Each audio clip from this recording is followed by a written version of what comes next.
this is how shame culture is. So instead of saying, look, you made a mistake, let's work on it, or like that's wrong, that's incorrect, you're supposed to blah blah. They say you embarrass the family, you hurt our reputation, and that changes everything. Now the child isn't really trying to grow, they're trying to avoid humiliation. They don't want to disappoint their parents because they don't want to risk that kind of familial family reputation.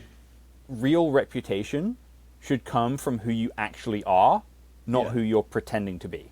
I'm not saying they don't give your kids social media and AI. No, this is the way the world works.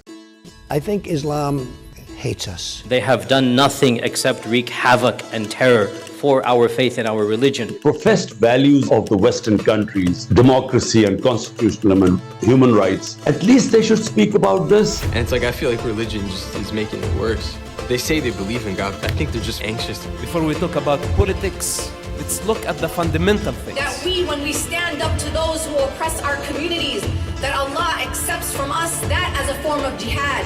And it requires people with guts to follow God in an era that everyone does whatever is right in their eyes. Will you distance yourself from those who think differently? Or will you join us at the table and talk about what is really important? This is the Al-Ma'idah Initiative, conversation without compromise. Hey everybody, welcome back to the Al-Ma'idah Initiative podcast. Today I'm going to have a friend on the show who I got dinner with in Abu Dhabi about 3 weeks ago. Had a great time. I'm excited for you all to meet him. His name is AQ Almenhali. How would you describe yourself? So my name is Almenhali. I just shortened it to AQ because it's much easier to say for everyone else. It's much quicker and everything like that. So I work as a recruiter in the daytime, so this is like my job. But I also make social media content on geopolitics or social kind of issues in the world. So I'm a social commentator basically most of the time, as well as an author as well. Okay, and we're here today to talk about your book. And like what's immediately like surprising about this is you wrote a book about parenting without being a parent yet, and that is a pretty ballsy move there. So what motivated you to do that? Look, I've always kind of wanted to write a book. So when I was kind of reflecting what book would I want to write, and at the time, I mean, ever since I was a young kid with my nieces, ever since I was 15, I've always wanted to be a parent. I've always wanted to be a father. So this is something that came naturally to me. Like I wanted to write about and read about kind of parenting and write my own book. The thing is, I know I get that a lot, by the way, that people just keep telling me like, wait, how are you writing a parenting book when you're not even a parent yourself? I will be a parent hopefully, inshallah, next month. Very happy for that. Congratulations. Thank you so much. So it kind of went into a self-reflection kind of thing. It started off as looked into myself. I was parented myself. So I know how my parents parented me. So and I ask people, when is it okay to write a book about parenting? Is it after your baby is born after 1 month? Can you write a book about that when you're a parent? Or when you're 60 and you have 5 kids and you can write about parenting yourself? And what's the difference between kind of like expertise between a 60-year-old and a person who's a parent for 3 children when they're 40? What's the criteria about how to parent?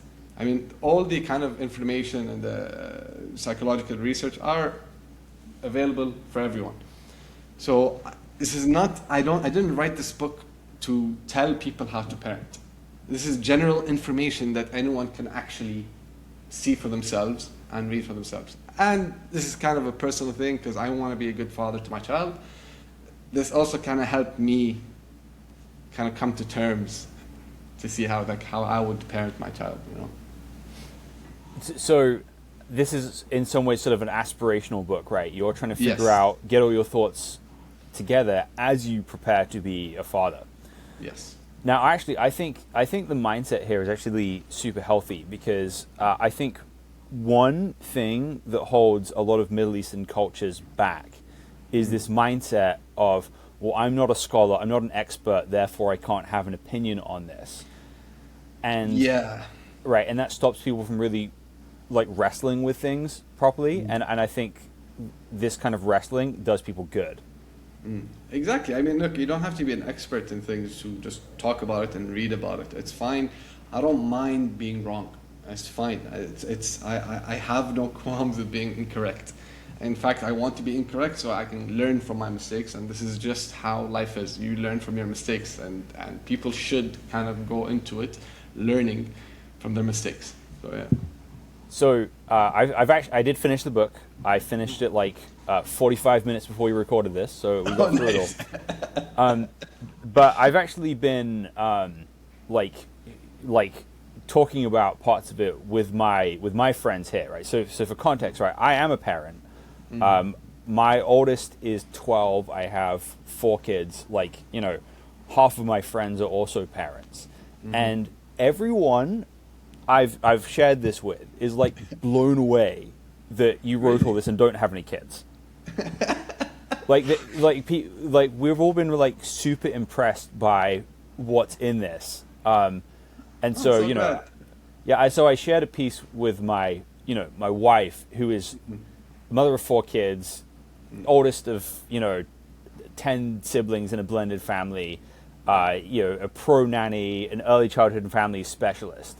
And I sent her a quote without giving her any context, and she really liked it. So it's good stuff, man. It's really good stuff. Thank you so much. I really appreciate it. It took me like 8 months just researching, reading a lot of kind of different books, articles, watching a lot of stuff, and from even asking a lot of people as well, from my friends and family about how they parent. And I'm glad to hear that. And I welcome any critic and stuff like that, of course. And this has all come from my own research, from my own ways. And no, definitely. Thank you so much. Yeah. The only sort of like constructive criticism I'd have is which makes the most sense. Like the fatherhood chapter is excellent. The motherhood chapter is great, but it's entirely sympathetic, right? In the fatherhood chapter, there's very much a kind of call to accountability and action there, which is a really good one. The motherhood one is needs development more, but it's understandable that that's going to be the hardest one for you to write, right? Yeah, I'm not a mother myself, but I know like my mother, so like I kind of pictured whenever I was writing it, I was just picturing my mother and how to like write it and stuff like that. So maybe it's kind of a cultural thing. I kind of went back into it. So, but yeah, I definitely get that. The other thing, the other people I've been sharing with this is my sort of Arab friends in Seattle, both Palestinian and Iraqi, and reading them pieces in this. And a lot of what you're saying is really resonating with them, because I think what you're capturing here is a lot of things that people are thinking, but they're not really saying out loud, or at least can't like pin it down, right? Pin it down, yeah. And I think the reason why they kind of resonated, because again, Arab cultures, it's very similar. We have very similar cultures in how parents parent us, and it's always the same. It's always similar in each kind of different Arab region: Saudi, Kuwait, Yemen, Oman. All of these Middle Eastern countries, they all kind of parent the same in terms of religion, in terms of Arab culture. It's all similar. Yeah. Okay. So let's get into some of the substance of this. Of course. So in the outline, you're sort of outlining these different approaches to parenting. So we have I'd say, you've got authoritative versus authoritarian versus permissive parenting. Yeah. How would you define all those things? So so I'll go with each one kind of in terms of definition for each of one. So of course, authoritarian is the strict parenting, let's say, where the parent. This is psychological research, but this is well known in terms of the psychological research around the world. Authoritarian is where you have the parents are very strict, so don't do this, don't do that, you have to listen to us. And this is honestly, I've seen, is mostly in Arab cultures as well as Asian cultures, where you have the kind of parent trying to make their child into a perfect kind of human. Go study, get your law degree, get a doctor's degree, you're going to become a doctor when you grow up. you're gonna do this. This is very authoritarian kind of parenting. It creates obedience, but it doesn't create belief. Let's say, all right. It looks successful, by the way. It does, and I've seen a lot of people with authoritarian parents. They have become successful. But when I ask them, even my Arab friends, I ask them like, "How was your parents?" Like, "Yeah, they were very strict. Are you okay with that?" Like, "Yeah." Like, so they have this kind of internal battle. Like, "Yeah, but I deserve it when I was a child because I was a very problem child." But like at the same time, you can see they're wrestling a bit on how their parents. Of course, they love their parents. I'm not saying you shouldn't love your parents, even if they were authoritarian or permissive or whatever it is. But it's that belief you should kind of face it head on, all right? So it collapses, the kind of parenting style, it collapses the moment the child gets a little freedom, by the way. Once they get a little freedom, they kind of go to the full end of the spectrum. Even in the book, I talked about my own kind of way of upbringing. I don't want to ruin it for everyone, but but yeah, let me just move on to like the different kind of parenting. So permissive parenting, of course, is the whole opposite of authoritarian, which is a bit more like a lot of love, a lot of very, very, very, very few boundaries. The kid kind of feels very accepted, but there's no sense of responsibility. There's no one taught them discipline or any self-control. Yeah, there's a lot of research that shows what happens when a child gets born into a permissive parenting. Everything they do, they expect it to be correct. They're always trying to be, they always think they're the correct ones because of the way they were parented. Again, different kind of psychological kind of research really actually proves this. Right? And of course now... This, by the way, is the kind of like world that, I wasn't raised in this world, but that's kind of where I live now. Like on the west coast of America, my wife's from a big, wacky California family. There's much more of this kind of stuff in this part of the world. Permissive parenting, You mostly kind of see this permissive parenting on the western side of the world, where you got the UK or America. It's mostly on the western side. But when you go into the eastern side of the world, like Asia, China, Middle East, Africa as well, it goes into more authoritarian because they want obedience from their child, But in the West, of course, it's more permissive. Maybe it goes more into culture. Maybe that's just how it is. It's a difference in culture, or maybe difference in kind of religion as well, because religion plays a huge part in parenting as well. This leads me to, of course, the authoritative parenting. This is where all psychological research says this is the best way to actually parent your child. And I feel like everyone can agree to this, where where I argue in the book is it's kind of structure with meaning. So it's strict, but also it's not strict, but it's kind of setting boundaries. It's always, you have to be in the middle when you're parenting a child. It's kind of structure with meaning, rules, yes, but also conversation, right? There's explanation, like room to think for the child. This brings up a child where they know kind of what boundaries are and know how to kind of conversate throughout their lives, And if your child only behaves when you're watching, let's say, you didn't really raise belief, you didn't really raise the child, you raised compliance. If they just follow your orders, they won't follow anyone else. They'll do whatever they want if you're not watching. A parent's role in a child is the most important thing in a child's life. 100%, I believe that. Definitely. So this is the different kind of parenting. As well, there is a new parenting style. I don't know, you've read that, helicopter parenting.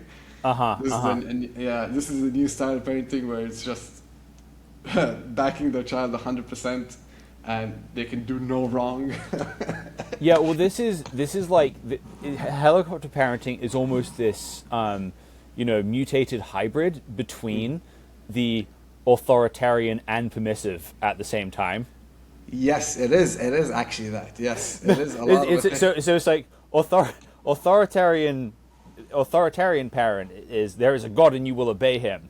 Helicopter parenting is, my child is a God and you will all obey him. Exactly. Yeah, 100%. It's kind of a mixture, and this is more. It comes up more nowadays. and I can't pinpoint why it happened. I don't like, maybe it's entertainment, maybe it's parenting. I don't cultures. I'm not 100% sure. Okay, so basically, what I think is how I think about this is, the way I think this is developed in the West, right? It's at least in England and America, which is what I'm most familiar with, is you've kind of got the sort of Protestant Christian framework for parenting, which is much more on the authoritative, not authoritarian side, right? So the idea behind this is you have a high standard, a clear standard that is surrounded by grace, right? There's an inbuilt understanding that we as parents don't perfectly reflect that standard. And so, but that doesn't mean, whereas permissive parenting is basically like lowering the bar, right? It's, whatever you say is good. So the more people have moved towards secularism and sort of new age ideas in the West. That could be it, yeah, you're right. It could be it, 100%. It's not the whole thing, but it is part of it, right? So with the sort of sexual revolution in the 60s and everything there, it's a very anti-authority movement, right? Not just anti-authoritarian, it's very anti-authority as a whole, right? So the idea of that is, if your parents can't tell you what to do, then you can't tell your child what to do either, right? And then suddenly, like, when the consequences of that are people have unstable relationships and unstable, like, family units, and they're looking for anything to give their life meaning.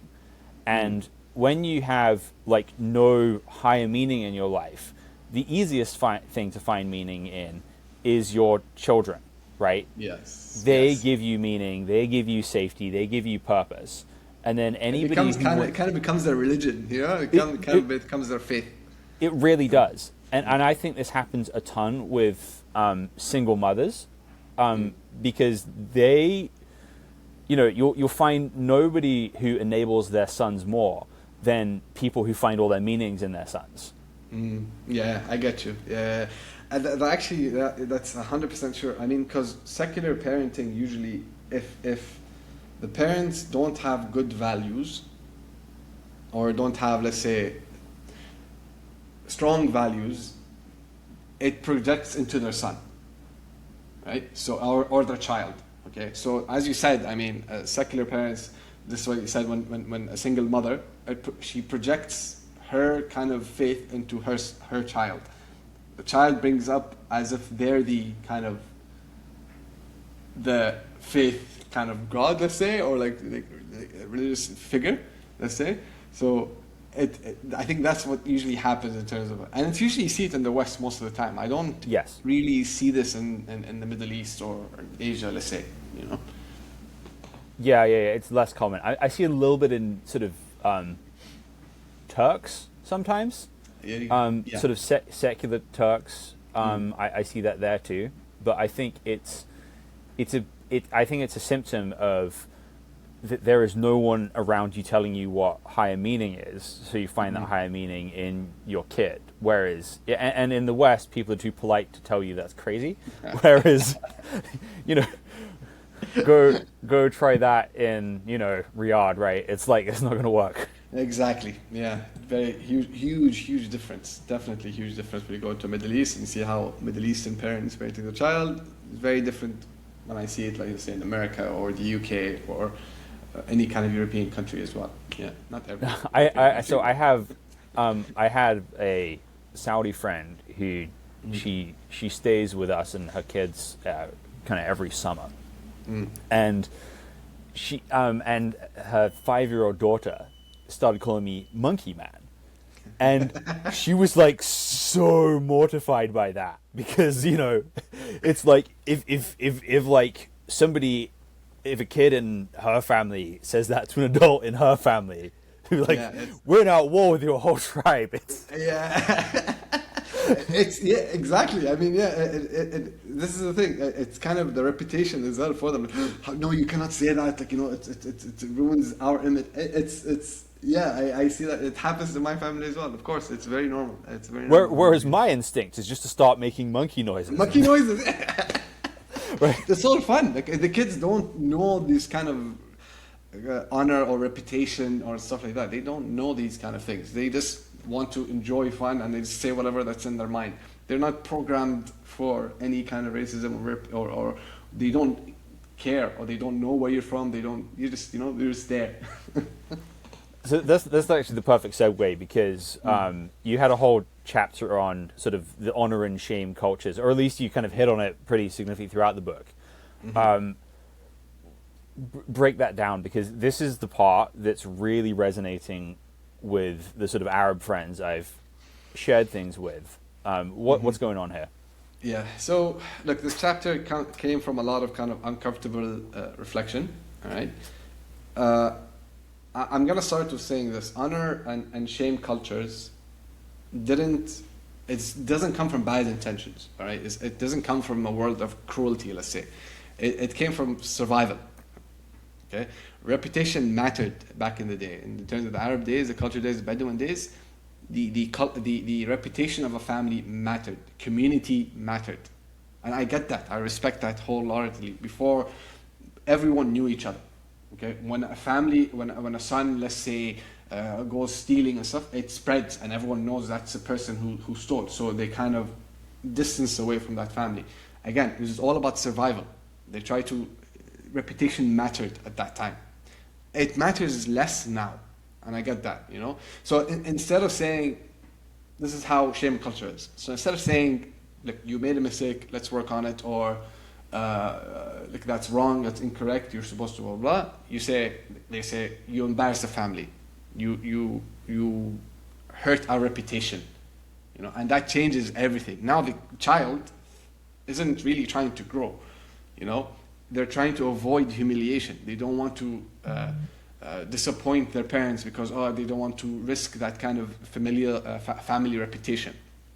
And then once a kid learns that love is kind of conditional, they stop kind of being honest. They hide things from their parents, And at the household, they're very, calm, respectful, they follow the rules. But then when they go outside, no, that's a huge different story. As long as their parents are not watching, they can do whatever they want.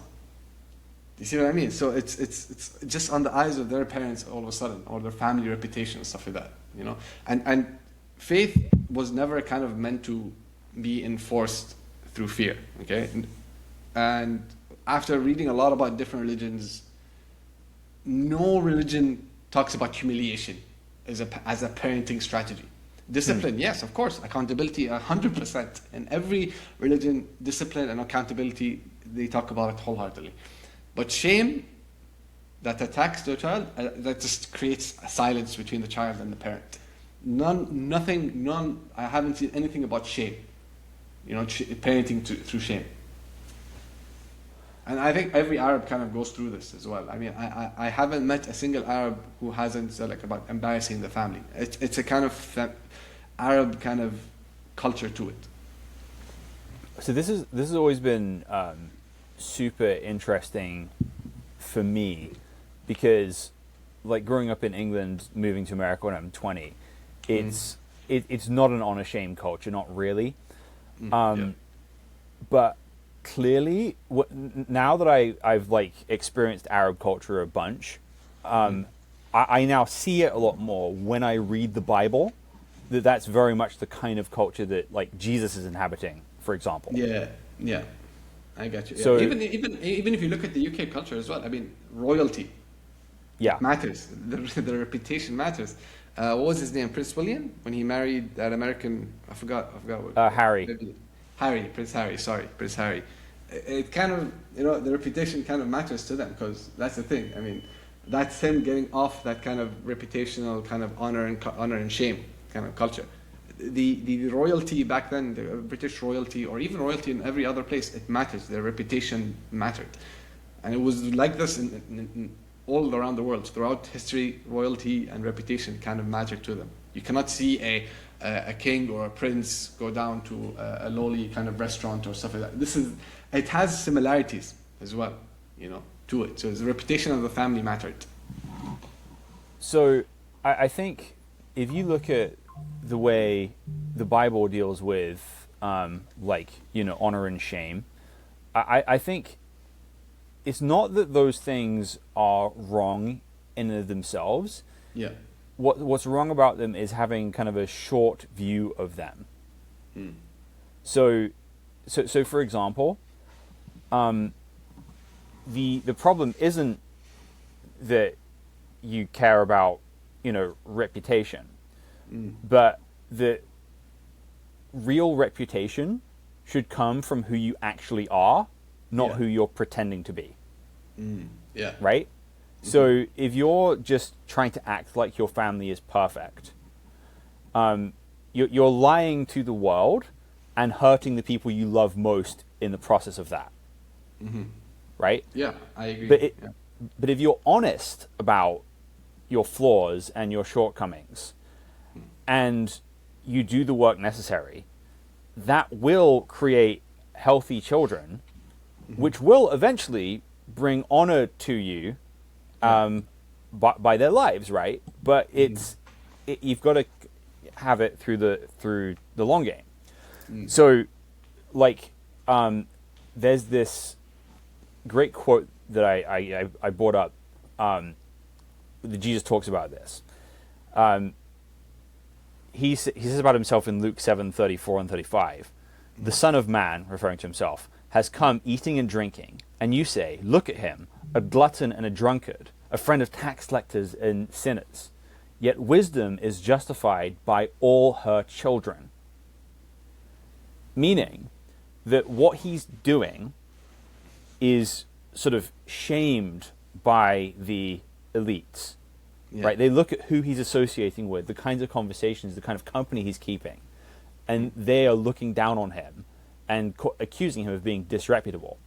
But what he's saying is, my actions are justified by the long-term consequences of my actions, not what you see right now. You see it right now, yeah. So I think thinking about honor in this short-term, in this sort of short sense, right? How everyone sees you is what's short-sighted, right? What matters most is being a good man, doing the right thing, and honor is often a consequence of that. I tell my kids all the time, the only way to be cool is to not care if you're cool or not. Yes, I agree. Tell them I said I agree 100%. That is 100% true. I agree with that. Yep, definitely. There's the Bible verse which says, it is not glorious to seek one's own glory. Ooh. I'll send it to you. I'll look it up. Yeah. That's a good one. That's a good one. Yeah, that's a good. That's a good verse. And I honestly, I think every culture knows this inherently, right?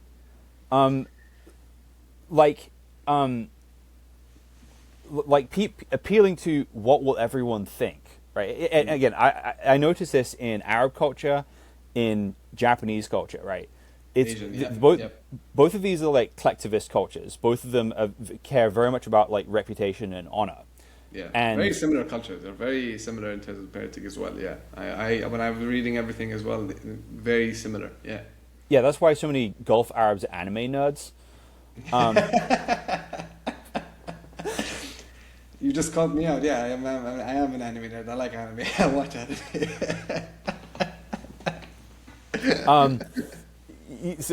I am too. I'm not no judgment. Okay.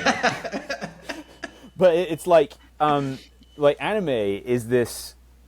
Like if you look at anime, it's a individual collectivist. It's a collectivist culture which expresses the individual, and every single anime protagonist, like main character, is someone who does not care about social norms and group pressure, right? And it's kind of like against the mold, against kind of like what people's society look at. I mean, I'm gonna name an anime now, Naruto as well. Same thing. He was kind of, his reputation was down scholar, but he didn't really care, that much to his reputation. But definitely, I think this is why Arab cultures or Japanese and Asian cultures kind of gravitate towards anime as well, and it kind of resonates with the people here. Right, because it's living vicariously in the same way through both cultures, right? Mm-hmm. But whether it's media or even whether it's history, you look at everybody. You look at almost any hero in Japanese culture. Like there's a famous guy called Musashi, or Sword Saint, and I read his Book of Five Rings, a few years ago, and it surprised me because the vibe of the book was one of the most individualistic things I've ever read, because he's like, all the conventional wisdom was stupid, all the experts were wrong, this is how you really do it. Right? and it's like interesting. So it's like every single culture values somebody who kind of doesn't really care what everyone else thinks, does the right thing despite communal pressure, which is the kind of same story of Muhammad in Mecca too, right? It's like, what about your, forefathers in the culture, and you're stirring everything up, right?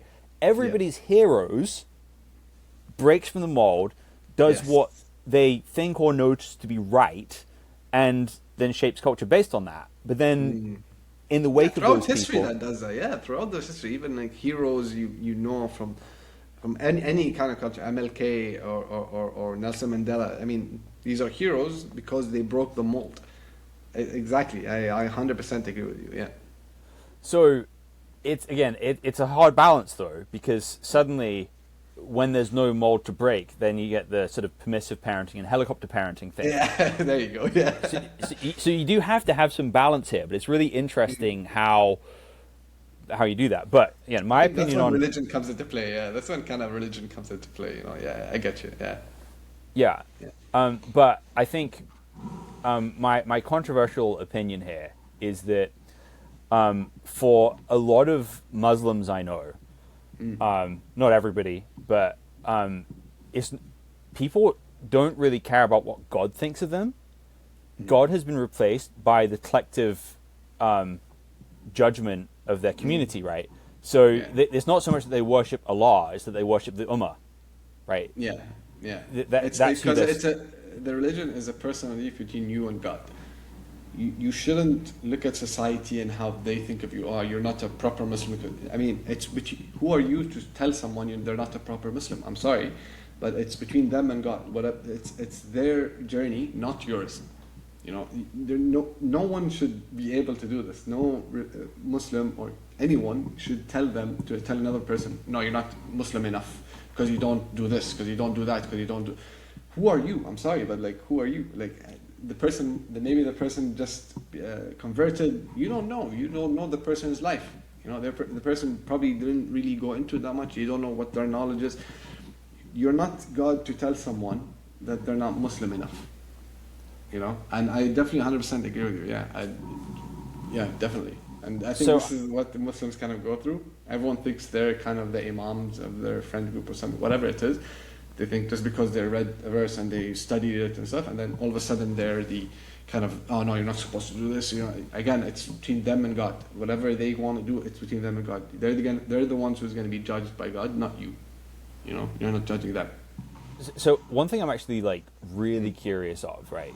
I think you're saying a lot of things Arab parents need to hear that are going to be really, really good for Arab cultures if they're implemented. And one thing I really, really appreciate about your sort of approach to this is you're not disrespecting anybody. You're not trying to insult anybody. You're not trying to insult your culture or your parents or anything of the kind. You're trying to have a rational conversation about going forward. What I'd ask is, and what I found very refreshing about this, to be honest with you, is with a lot of UAE stuff, it's so polished, and this is much more human. This is much more hey, this is a good place to be, and we have some ways to grow, which is really healthy for culture. Now, in your approach to honor shame, parenting, how you talk about things, are you kind of cutting against the grain, or are you cutting with the grain? Like, how many people are like you, or how unique of a voice are you? Do people like react badly to that in your culture, or are people generally receptive? No, I mean, of course, look, and in terms of my friend group, and in terms of people my age, they kind of get it. I mean, we're living in a country where we have so many different cultures coming to us. We're a melting pot. We have over 200 nationalities living here in the UAE. I have friends from all over around the world. Okay, they all have different kind of cultures, different kind of ways of going through life and whatnot. So we're learning from them as much as they're learning from us. So I was brought up with different nationalities, different cultures, different ways of thinking. So I think it's the older generation kind of moving away, and now we're going into more of a generation kind of open-mindedness. Everyone is open-minded here, don't get me wrong, even the older generation are open-minded. But in the UAE, why it's kind of very special compared to other countries, we still stick to our kind of traditions and cultures. Okay, we still tend to stick with it, but we also kind of upgraded our kind of traditions and culture and our way of thinking. We became kind of smarter, we read, we kind of get more educated. I mean, the leadership in the country really emphasizes education. They didn't mind you studying, and even against something which they don't like, let's say. I mean, in terms of studying religion and questioning religion, it's fine. I mean, I know it's very weird to say that questioning religion is fine, but it's okay. It's you're going through it. It's your journey to learn about life in general. And I think this is what everyone wants to do, and I think this is where the culture is going, what I'm seeing from the newer generation as well as my generation. My brothers, from elderly brothers as well, the same thing. They're all open-minded. They still have a bit of the older side, but again, everyone's going up and up and getting more open-minded. So this makes sense, right? So I would say maybe a generation ago, the UAE's model, the sort of tolerance, everything you guys have practiced is something people believe in, but it's a sort of theoretical belief, right? Whereas for your generation, it's a lived belief. Yeah, definitely, 100%. It is a lived belief because, as I said, 200 nationalities. I have friends from all over the world. It's crazy. That makes sense. Like I've noticed like a huge. I don't actually know any Emiratis outside of our generation, but for the migrant workers I've met during as well, like they have very different views on this as well. Like if I met migrant workers who were like over 50, they maybe had a lot more cynical view of like Emirati culture in the UAE in general, whereas people who are our age like love it.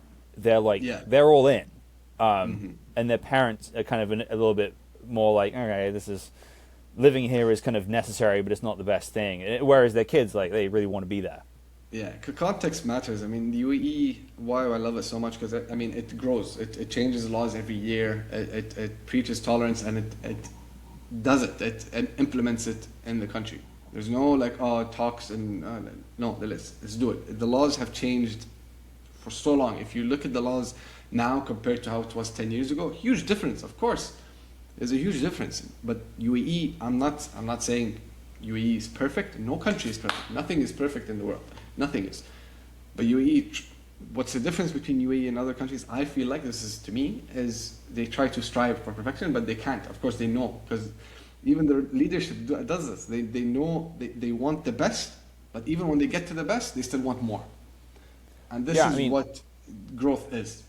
Yeah, I mean, like the first time I was in UAE in 2018 versus when I was, just there in 2026. So I've been coming, once in a while for 8 years now.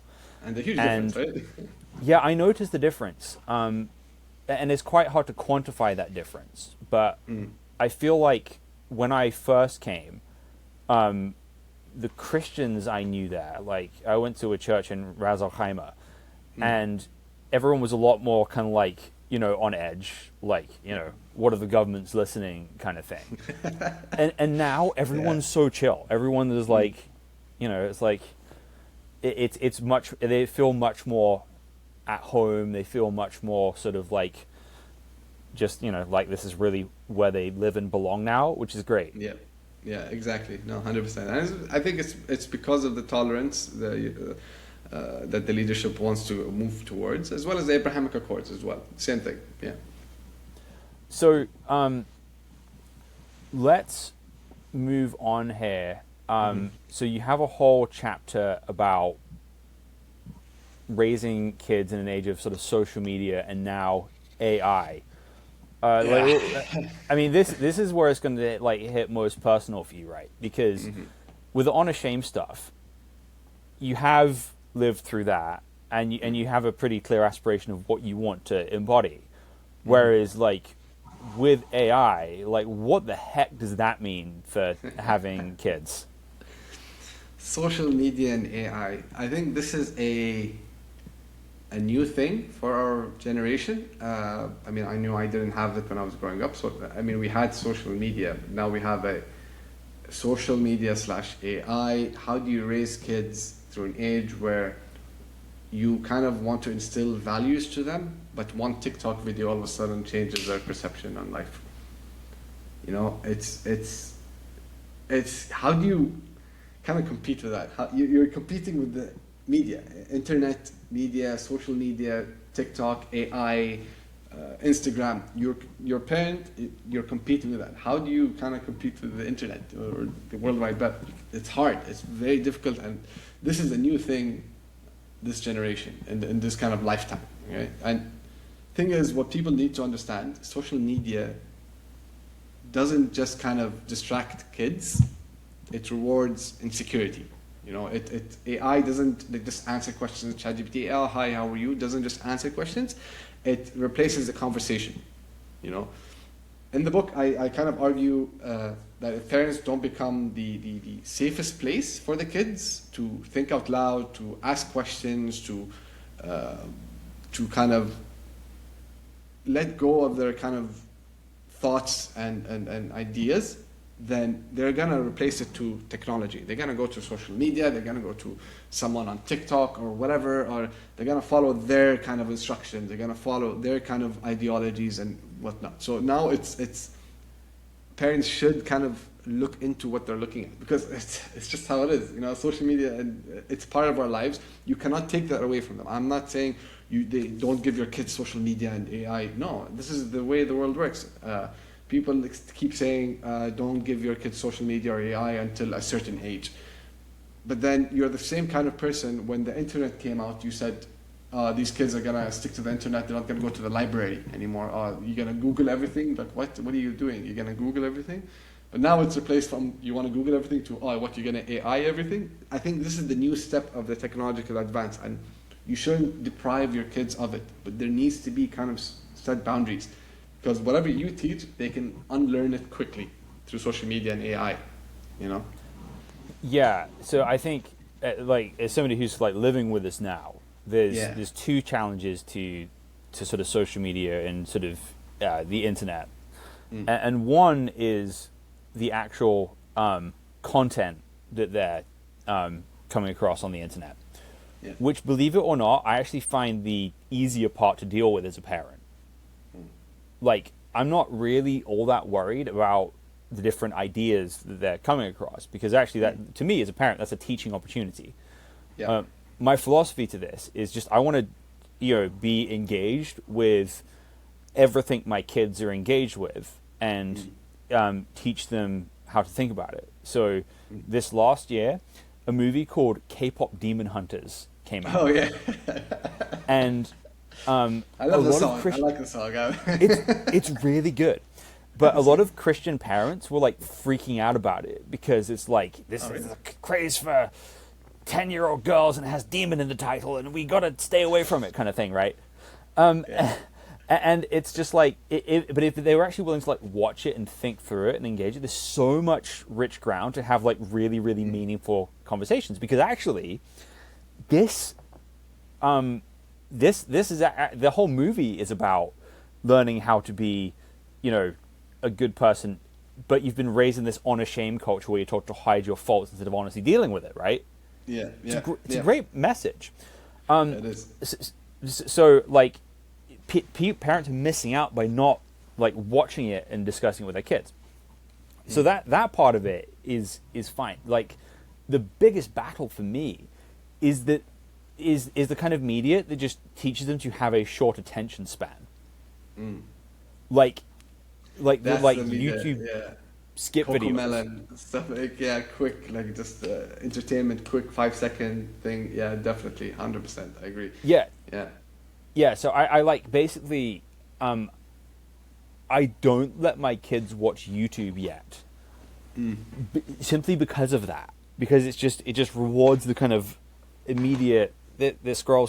Like, if they have something specific they want to watch, immediate, like, kind of what's the word? The kind of immediate dopamine hit, let's say. You know, yeah. So I don't have a problem with them having that in their life, but that can't be everything they consume. They gotta learn some like discipline. They gotta learn some attention span. Especially when they're young, because their mind is a sponge, 100%. I mean, their mind is it takes in every detail of what's happening. So I mean, us as adults, we've already kind of grown up. Khalas, we're done. Like, there's room for growth, 100%. There's room for growth, 100%. We still have room for growth, but we don't have that kind of. We take in everything and then we base that on our ideology or thoughts and how we want to live through life, you know. And by the way, I just want to add, even, you know how you said, I mean, K-pop demon hunters, it has a demon in there. By the way, this is not new. Even back when I was younger, I mean, even they said Pokemon is haram because it's... We had that too. Exactly. This is the thing. Even Digimon, Pokemon cards, it's haram because it promotes, like, devils and demons. What? I just want to play cards. Why can't I play this?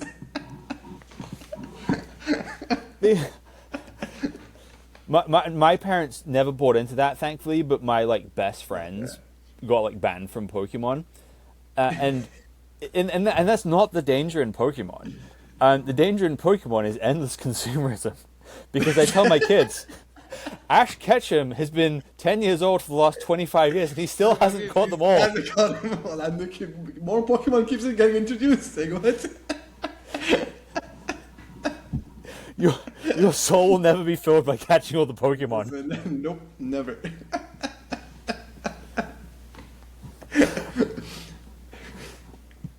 So, that is that kind of parenting, right?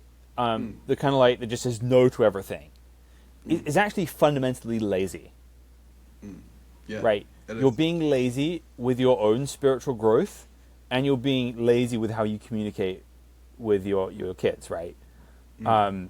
It's kicking the can down the road. At some point, and you write about this a lot. You have to actually like persuade your kids to be on board with your value system, and it's got to come from them. As you say, if it's just kind of enforced from outside, the kid who was banned from Pokemon at 10 years old now owns every single Pokemon card at 37. Yeah, exactly. They kind of go to the opposite ends of the things. This is the whole point of it. This is what strict parenting kind of does. When you're strict on them and you forbid them from doing it, they're gonna eventually go into it when they're older. This is just how it is. They kind of have that idea. Okay, if this is wrong, then I do it. I mean, I'll be completely even. I say it in the book as well. I mean, I was kind of brought up strict as well. My mom was very strict into religion and everything like that. And then when I moved out, I went to my dad's. I went to the opposite. Mm-hmm. And I started doing everything that was wrong, that was kind of forbidden from me when I was with my mom. So this is the thing. So when I got that freedom, I'm like, oh my God, wow. Even I kind of questioned my belief, my religion as well. You know, I'll be honest, even I'll say it now, I don't really hide it. At some point in my life, I became atheist. Because when I left my mom's place, when I was more religious, I stopped praying and I stopped believing, and I thought to myself, was I praying not for myself or God? Was I praying for my mom? I wasn't praying for God. I was praying, is my mom watching me? Okay, I need to pray. Or I'm praying for someone else. I'm not praying for myself. And I think that's the part in religion and in Islam It's the niyyah. It's your own kind of belief. It's between you and God. You know, it's not between you and someone else. It's how you interpret it. So I went into the fully end of the spectrum, and I kind of did everything that was horrible in my time. And I found God again about 5 years ago, I think, if I'm not mistaken. It was kind of a burst of the moment kind of thing. It was kind of an own spiritual kind of thing. When I kept asking about people, I kept asking about the religion, I kept looking, kept reading into the Qur'an and stuff. It really kind of flipped me all of a sudden. I'm like, okay, no, yeah, this is right. I shouldn't have became atheist. But again, it's a journey. And if you ask any Islamist, let's say, in the world, they'll be like, oh no, you should be beheaded because you renounce. Again, this is my journey. It's not yours. I am comfortable. I am comfortable with saying it out loud. I'm happy where I am at now, you know, and I'm happy I'm a Muslim, you know, because of that journey I had. I'm happy I'm Muslim. I'd rather be where I'm at now rather than keep praying for someone else. Yeah. Well, I think the thing is that there's a certain sort of formulation of Islam in the past where this kind of like, you know, be afraid, don't ask questions, goes way beyond the parent-child relationship, right? Yeah. The parents treating their children like that are most likely being treated that way by other adults about religion as a whole, and all that does is just kind of like, you know, filters down into everyone else, and so people who think they're helping Islam by, you know, pushing everyone else around are not helping Islam. They're generating atheists. Yeah, and they're just putting more hate into them. It's very simple, straightforward. It's just how it is. And it says in the Quran, "Lakum dinukum walay din." It's you got your religion, I got my own. It's my religion. It's not yours. Why you impose? Even other Islamists, like Muslims as well, they try to really emphasize it. I'm like, guys, I'm Muslim. It's my journey between me and my God. What are you guys trying to teach me here? What are you guys trying to force me? You can't do this, you can't do that. Even when I say Merry Christmas, they're like, oh, that's wrong, that's haram. What do you mean? Sorry, Christmas Mubarak.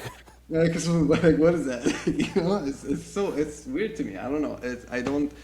It's very weird to me when I see this kind of posts online, like, oh, it's haram to say Merry Christmas and stuff like that.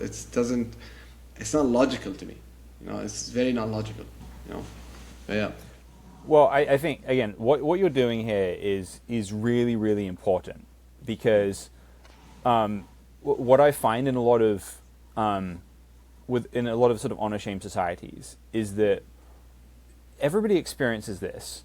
And then they all aspire to live differently, but unless somebody actually like comes out and says it, those feelings don't have any public power. Yeah.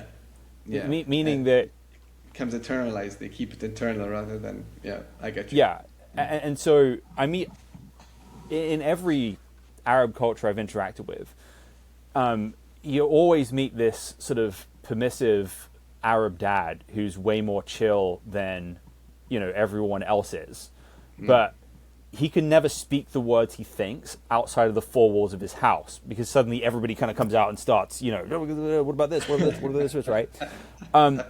And I think the good deal you guys have in the UAE is that sort of permissive, fair-minded, reasonable father happened to be the leader of the country. Which gives you guys a bigger fighting chance to actually make positive changes in the culture and build a society. And the more people do what you're doing and, you know, are honest and can say that, the more people find each other and the more there's public power to what's being said, not just the occasional good dad. Yeah, I agree. No, 100%. I mean, it's definitely our leadership that kind of taught us. I mean, Sheikh Zayed, Allah yarhamah, he was the father of the nation. We are Zayed's sons. We are his children. He's our parent in the country. He's our father, you know, and his sons are also from him as well. So this is why we follow the leadership. You know, it's because this is kind of a family, rather than a government or just a president or something like that. No, this is very community-driven, family-driven kind of thing. We follow the leadership because it's our family. It's our father. You know, Sheikh Zayed, Allah yarhamah, he was our father. He was the first kind of parent.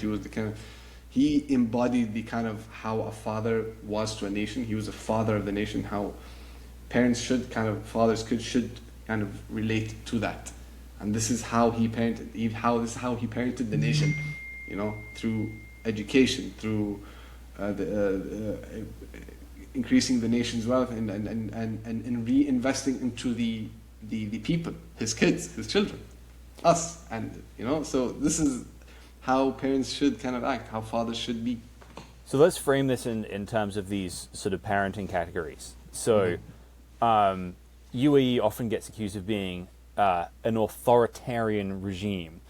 Do you think, obviously you're going to say that's a mischaracterization, but do you think the authoritative would fall, you know, more into it? Is there a sliding spectrum there? What do you think? Thing is, it's a very unique structure, the UAE, in terms of its policies, politics, and stuff like that. It's very, you don't see it as often. There's no name for this. Is it tribalism? Is it authoritarian? Is it dictatorship? It's not. Is it a federal system? Because we do have a federal body unto it. There is a federal body in the country.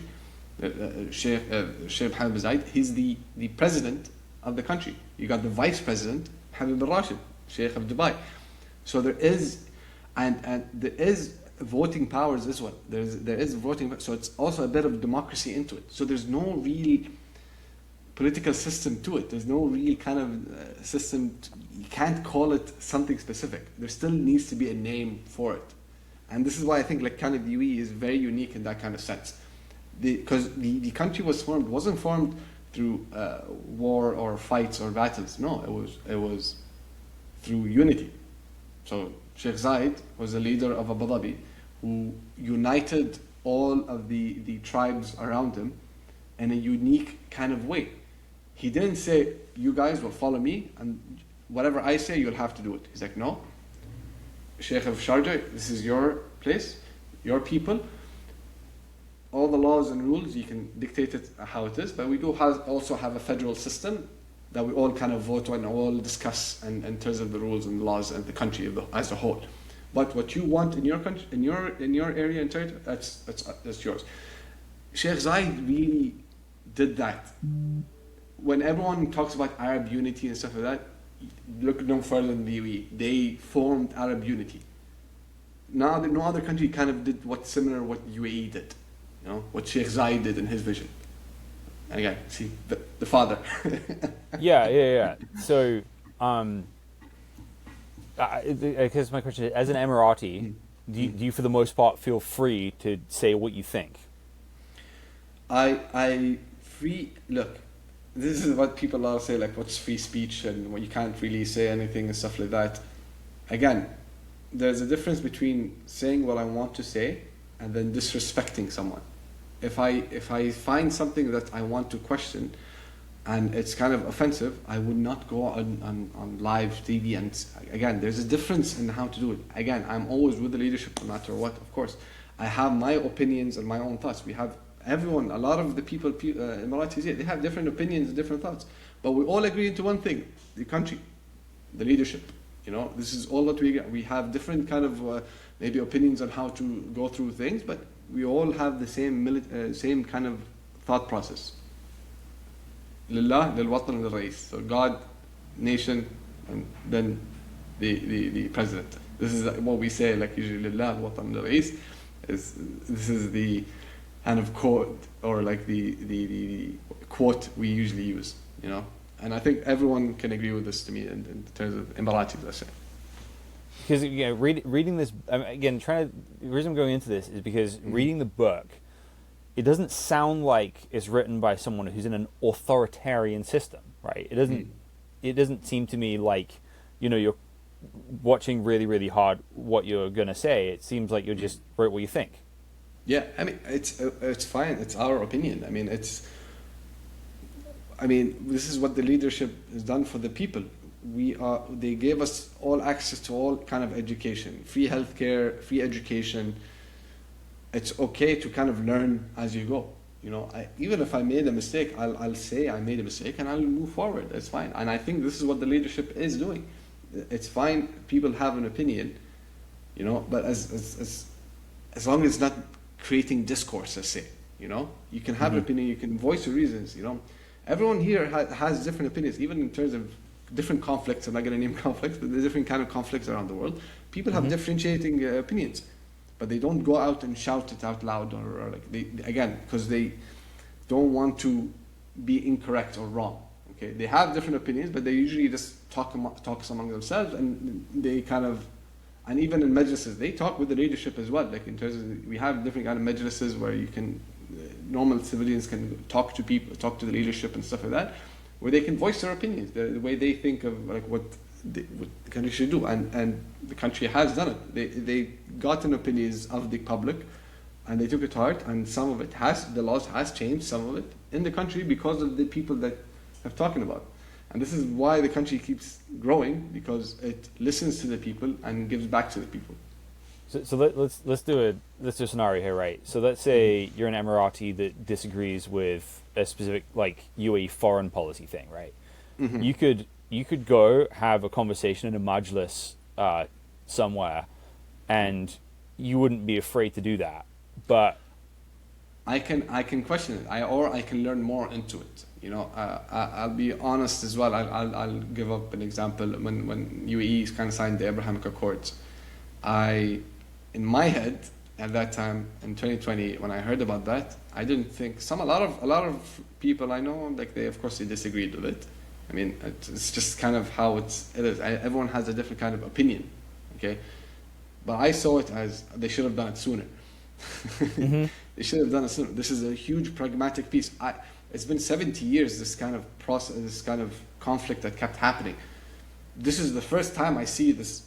This is actually a change, or different kind of way of going through it. Instead of doing nothing the whole time, letting everything happen for a reason. No, this is a way forward. This is a pragmatic peace kind of initiative. I liked it. It was, and the fact that the UAE was the first one, it was amazing. I felt it was really cool. So you can have those conversations in the majlis, but if you go out and post a video being UAE government sucks, don't do that. No, that's promoting kind of political discourse. Yeah, that's wrong. Of course, it's definitely wrong. I mean, voicing your opinion or talking to, that's fine as well, but you can't really do it to promote it and rally people to go against. That's completely wrong, of course. And I don't even. It's not even in America as well. I don't really agree to that. When you have rallies or protests or whatever that, and they burn the U.S. flag, it doesn't. I don't know. It doesn't compute. You're living in the country. You're paying taxes, and you're burning your own flag. It doesn't compute with me. We love our country so much. We do not want to burn a flag. No way, 100%. And seeing another country or their people kind of burning their flag, it doesn't make sense. A sense of nationalism, a sense of tribe, a sense of family and stuff. It connects to our country. Maybe it's a different kind of culture, different kind of upbringing and stuff, but it's very weird to me. I mean, I think there's a lot of Americans that feel exactly the same way. You feel as well. So there are probably going to be differences between how political disagreement is framed in America versus UAE, but it doesn't sound like you can't say what you think to the government. You can talk to the government. It's just a case of it's going to look different. It's different. That's the thing. It's a different way. If it's something that you don't know about, go ahead, read about it. It's fine. It's fine. The leadership does its foreign policy and does it in a very pragmatic way. And maybe some people don't understand that pragmatism. People aren't, let's say, as want to delve into it deeper, or don't have that kind of diplomatic sense or intellectual sense to understand why the UAE is doing this or not. They don't. But if you really delve into it deeper, of course, it's a huge kind of different idea. It's a whole avenue of growth in your mind, let's say, if you really go into it. Again, they have their own opinion in their mind. They just they don't want to like cause discourse, of course, you know. Right, but right. they wholeheartedly, every Emirati, 100% follows the leadership. But it doesn't seem to be like a culture of fear, right? It doesn't seem like, you talk to some people from some countries, you ask them what they think, they like, look around. Or they get scared, or they can't really talk about it, or like there's no fear. It's because they trust in the leadership so much. Mm-hmm. I think that's why. I think 100%. I think that's why there's no real fear into it, because they trust the leadership so much. Yeah. So tying this back in, right? So that sounds like the authoritative government, but not an authoritarian one. Yeah, it's a mixture. It's a mixture. There is, of course, what do you call it? What's the word? Accountability. Definitely. There's discipline. There's accountability. 100%. But it's a mixture. And I think UAE does it really well. Yeah. Okay. So tying this, landing the plane here. My last question for you is, right, you're about to become a parent, Yes. less than a month probably. What is your biggest hope for being a dad, and what's your biggest fear? So I'm going to start off with a fear. Okay. My biggest fear isn't that, my child, like, let's say, disobeys me or doesn't follow what I do and stuff like that. I'm just scared they don't, let's say, tell me, they're not open enough to tell me the truth. They don't trust me enough to tell me the truth. Look, rebellion, I can work with. Every child will rebel. This is just how it is. Hormones. It's human nature. There's going to be problems. I'm going to make mistakes. I'm not perfect. I'm going to make mistakes 100%. I acknowledge that. This is kind of the fear I'm going with. I don't want silence in the relationship. I want them to be open with me. I want them to know that my door is always open for them no matter what. This is the kind of my fear for them. And my biggest hope, honestly, I keep going back to the Steve Harvey quote. He said, there's no, and I think maybe you've heard of it, of course, I think I spoke to you about this before, where he says, Steve Harvey says, the only man who wants you to be better than them is your father. I'm a man, I don't want anyone else. I want to be better than them. It's just kind of a competition thing. I want to be the best version of myself, or better than other people, or it's kind of competition, let's say. Like, I want to be the best and stuff like that. The only person a man wants them to be to be better than them is their father. And Steve Harvey said this, and it kind of hurt. It came to mind. I kind of saw, I'm like, yeah, he's right. The only person I would want to be better than me is my child, is my son, and inshallah maybe soon daughter. Only thing, so I don't want my child to be a copy-paste of me. Mm-hmm. I don't want them to be a copy-paste of me. I don't want them to think exactly what I think. What I want them is I want them to inherit the ability to think, to question, to reflect, and still kind of feel anchored to us and our values, Even if they walk away a bit, it happens. People on their own journey, humans, we grow and we change, or we have our own journeys. This is just how it is. I want them to know that my door is always open whenever they need to go back to. Because parenting through faith isn't really about control. I'm not trying to control my kids' lives. It's about connection that survives through everything. Even disagreements, even arguments, even stuff like that, but it's always anchored back to the family. This is where the kind of safe spot they can be. That's good, man, about the not wanting your kids to become carbon copies. So that reminded me of something I wanted to hit on real quick. One thing we have in common is in our preparation to become dads, we both read Battle Hymn of the Tiger Mother. Oh, you read that too? I did, yeah. What were your thoughts on it? Okay, so my thoughts is that there's a weakness in it, right? So notice all of the things that she wants her kids to excel in are things that her own culture did not produce. Right? Yeah.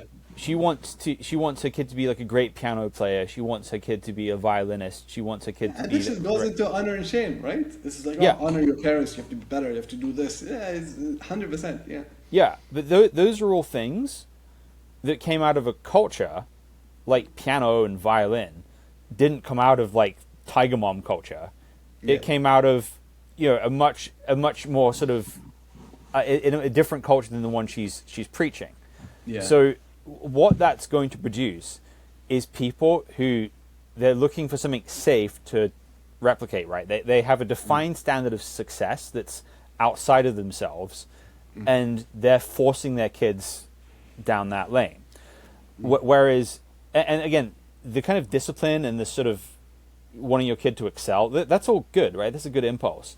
But as a Christian parent, my realization is that God has made all of my kids as individuals for individual reasons. So I cannot simply like force my kids into some like specific mold and be like doctor, lawyer, failure. Yeah. My job is to help kind of like discover who God has made them to be, and help them, become that. And you cannot just figure out who you're supposed to be by repetition of other people, right? Obviously, there's things that everyone should have, like strength of character, discipline, not being lazy. Those things are all important, but there's lots of different paths that are good, and your kids got to discover their own. Yeah, I agree. Yeah, definitely. And Tiger Mom, I mean, who told me about this? When I was writing the book, I was reading a lot of stuff. When I was in the States, I met this Jewish family, and they told me they had a kid, they had a baby and stuff like that. And I was talking to the father, and I was telling him about myself. I'm like, I'm writing a book about parenting and stuff like that. And I told him what I'm writing and how I'm going into it, and he liked it. He was really impressed by it, and he told me you should definitely read Tiger Mom. And I still won't forget it. He told me about it. I'm like, yeah, I'll read it. And when I read it, I was like, oh my God, yes. Yeah, good shout, honestly. Well, cool, man. Well, so here's my endorsement. If you're sort of a young parent, it's a short book. It's got some super helpful pointers in there. You should definitely read it. If you're an Emirati, you should definitely read this, because this is super solid thinking coming from your own culture. If you're a Saudi who's currently mad at the Emiratis, you should definitely read this, because you don't want them to get ahead of you in parenting. And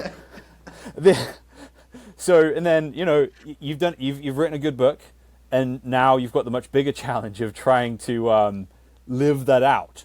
So for those of you who want to buy it, where can they find it? They can find it on Amazon, Google Reads as well, even on Author House publication. You can just write Parenting Through the Lens of Faith and my name, and it will come up on Google if you'd like as well. And maybe you can put the link to the store on there. I absolutely will. And my goal is to have a check-in conversation with you in person after you've become a dad, see how it's going. Thank you for being here, and thank you guys for listening to the Almeida Initiative podcast. We'll be back next time.